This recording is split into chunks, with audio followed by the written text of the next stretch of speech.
In this video, we're going to continue looking at floor systems, but we're going to specifically look at decks and how to best model them. In this case, we have a deck in this corner, and I want to put a drain right in the center. So we need all of the roof planes to pitch to the middle. So we're going to start in plan. I'm going to do a roof here, plywood, 11 7/8. Not sure if that's right, but we'll find out in a second. And then the thickness of the plywood is 3/4. Go from this corner into here.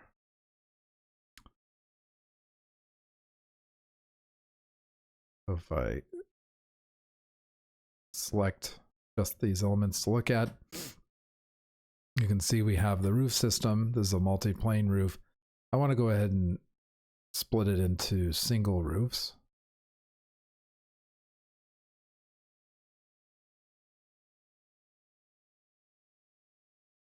And we'll ungroup them. I want to take these and make them minus 0.25 inches. So that's 1/4 of an inch per foot of slope. But I don't want it to come to a little negative ridge here. I want to actually have it go to a point. I'm going to take and modify these nodes so that everything's coming down. Now, obviously, in doing this, I've adjusted some of the slopes are going to have to be modified. As you can see here, I'll just take one roof plane and using this tool on that palette, just bring it down. That gives me a perfect point where our drainage is going to go. Now the next step is to add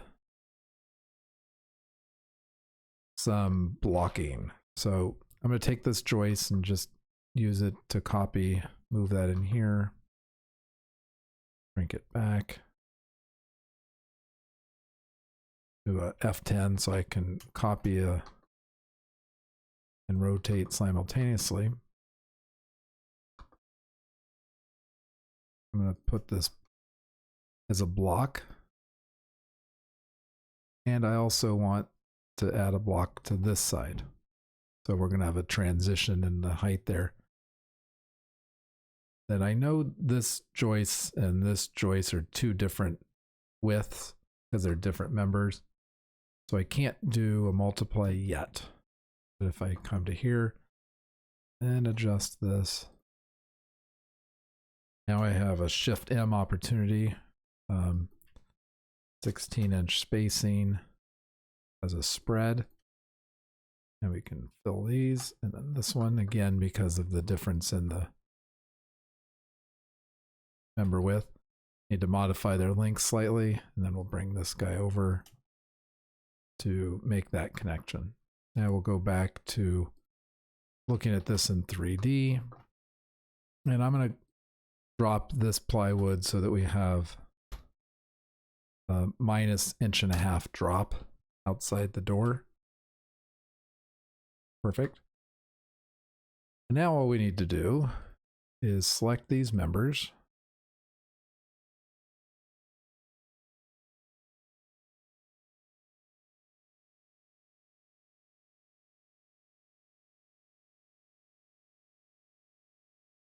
And you could probably maybe group these or come up with a better selection technique. You could also select in 2D, although for this demonstration, I think seeing it in 3D is a little more helpful.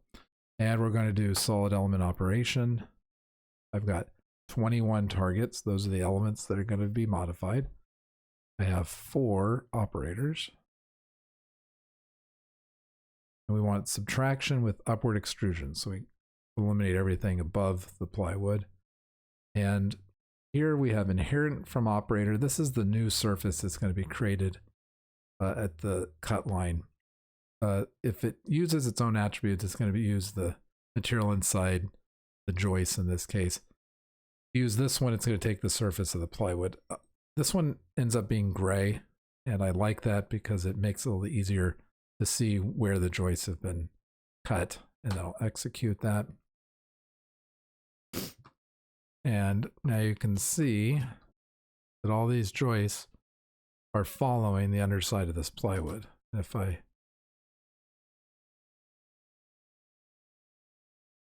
move, well, I can't move the plywood, it'll move the cut.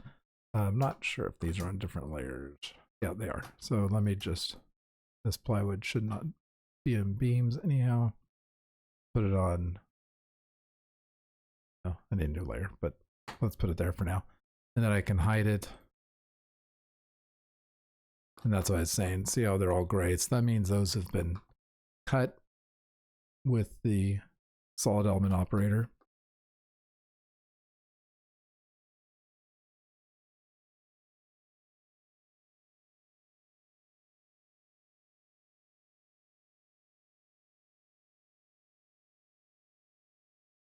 And if we look at this with a section, let me steal this one over here.